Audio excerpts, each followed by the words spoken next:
초콜릿은 달콤해 달콤해 달콤해 오렌지는 상큼해 상큼해 상큼해.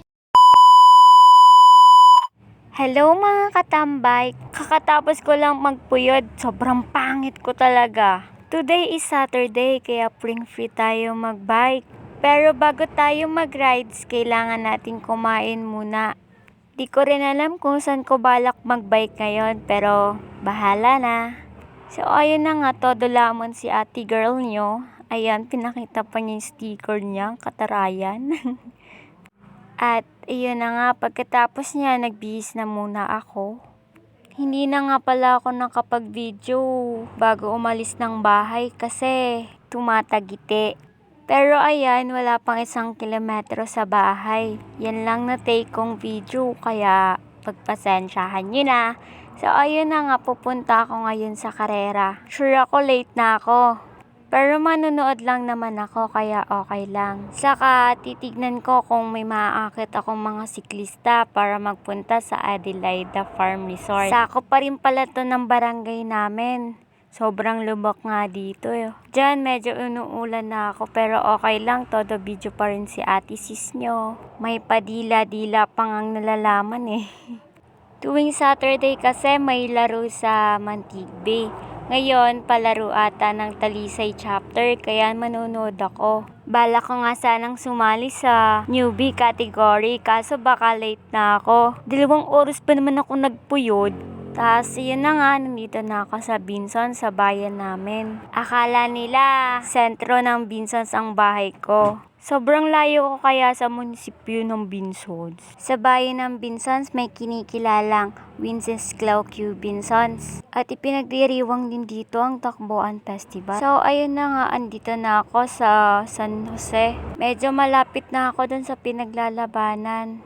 8:59 na ng mga oras na yan, kaya nag-expect na ako talaga na hindi ako makakasali sa newbie category. Pero okay lang naman kasi gusto ko lang magtambike ngayong araw. Tapos ayun na nga, andito na ako malapit sa Mantigbe. Kadugso nga pala ito ng Boulevard ng Bagasbas. Ang Bagasbas ang pinakakilala dito sa Daet, Camarines Norte. Sobrang lawak ba naman? Oh, yung mga dagat na dagat dyan.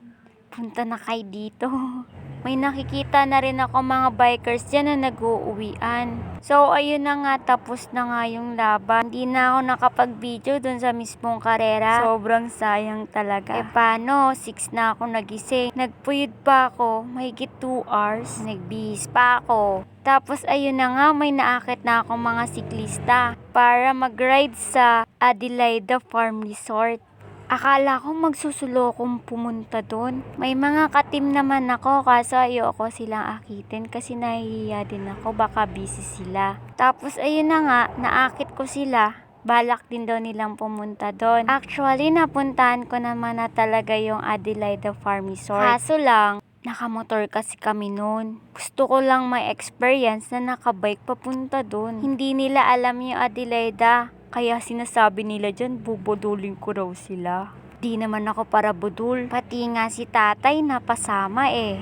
Tignan na lang natin kung kakayanin. Pero sabi nga nila, kakayanin kahit mahirap. Maabot lang ang pinapangarap. Sobrang ganda dun sa Adelaida. Kaya napasama naman talaga sila. Marami-rami rin yung sumama. Kaya sobrang enjoy talaga tong araw na to. Ito nga pala ang sentro ng Daet, Camarines Norte. Sobrang daming sasakyan, di ba? May iniintay lang kami kaya napahinto kami dito. Di ko alam kung kakayanin pa ng sapatos ko. Tukal na kasi. Ay sorry, napabikol. Tukal istikal sa Tagalog. Wala pa kami sa kalahatian, inulan na kami.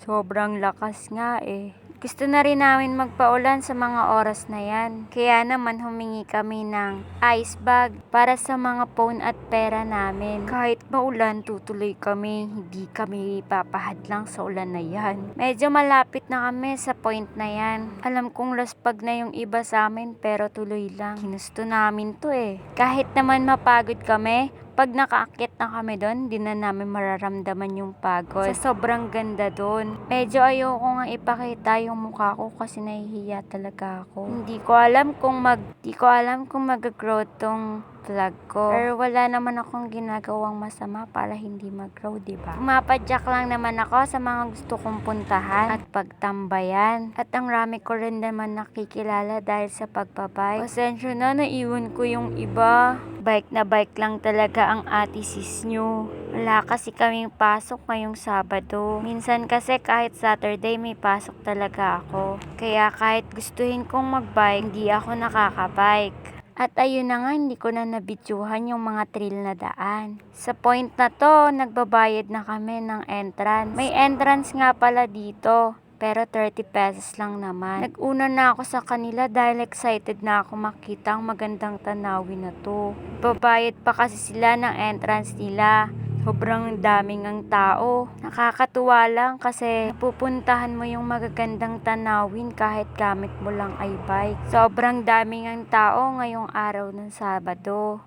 Tapos ayun na nga, papunta na sila dito. Awan ko ba kung bakit naglalakad sila ay pwede namang sakyan. Sobrang saya nga nila dahil nakarating sila dito. Nakikita lang kasi nila yan sa mga FB friends post nila. Samantala ngayon napuntahan na nila. Sobrang ganda dito. Sa halagang 30 pesos, mai-enjoy mo na ang magandang tanawin ito. Sa ibaba pala nito may paliguan na ilog. Pwede rin maligo. Pero sobrang layo, mga 2 kilometro. Sa point na to, nagutom lahat kami. Hindi ko na nabidyuhan yung pagkain ko kanina. Kasi sobrang gutom na talaga. Kaya habang kumakain sila, binidyuhan ko sila. Samantalang ako tapos na. Hiya pa nga sila eh. At sa point naman na to, pupunta kami sa ilog. Ako na naman ang nang-aya. Kaya pag napahamak sila, kasalanan ko. Nakikita nyo ba yung nakikita ko? Sobrang ganda. Langoy na kasi ako. Kahit di naman ako marunong lumangoy. Tuwang-tuwa nga sila dyan. Kasi gusto rin naman nila maligo. Kaso inaalala nila yung katawan nila. Baka raw mapasma kasi nagsali sila sa karera. Pero gusto talaga nilang maligo kaya ako na bumayad sa entry nila. Sa halagang 10 piso makakaligo ka na. Sobrang lamig pa ng tubig. Sa point na to, nagpa-park kami ng bike. Makikita niyo naman, sobrang ganda talaga.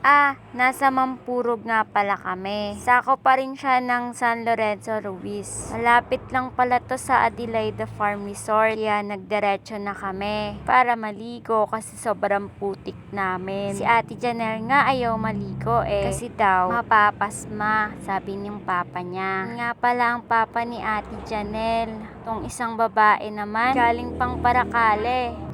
At bumaba na nga kami para maligo. Sabi nila bawal daw maligo. Sanaya na lang siguro talaga. Ayun na nga, nag-video ako bago ako mabasa. Nagubad na rin ako ng helmet at sapatos dyan. Saka medyas. Ang taray ko nga sorry po. Sobrang dami nga ng tao ngayon. Kasi Saturday. Naghubad na nga si Kulot. Ito nga pala si Aldrin. Picture muna bago mabasa. Tapos ayun na nga, dumaan kami sa bridge. Hindi na nga pala ako naka-video nung pagliligo namin kasi basa naman kami lahat. In this point, nagpicture lang naman kami sa bridge kaya kami napapunta dito. Yung bata nga, ginagalaw yung bridge. Sobrang takot na nga ako dyan. Papansin ba?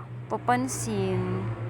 At ayun na nga, in this point, uwi na. Sobrang enjoyable naman talaga tong araw na to. Kahit pagod kami, at least napuntahan namin yung gusto namin puntahan. Nang hindi ko magastos ng pera kasi may bisikleta. Kung makikita nyo, basa ako dyan. Pero okay lang. Magbabasa din naman ako ng ulan. Sobrang layo ko na pala sa kanila, At ayun na nga, andito na ako sa bahay. Samantalang sila papunta pa silang Paracale. Dumating sa point na uuwi na sila. Kaya ayun, kailangan magpaalam. Gusto ko pa nga sumama sa kanila sa Paracale pero sabi nila wag na, kaya hindi na ako pumilit. Dahil sa pagbabike, ang dami kong nakilala, ang dami kong naging kaibigan, at ang dami ko rin napupuntahan. Oo, delikado. Pero dito tayo sumasaya, di ba? Sabi nga nila, gawin natin yung mga bagay kung saan tayo masaya. Kaya habang maaga pa, hanggang bata pa, hanggang kaya pa, enjoyin natin yung buhay. Isang buhay, enjoyin natin sa masasayang alaala. Thank you sa panonood.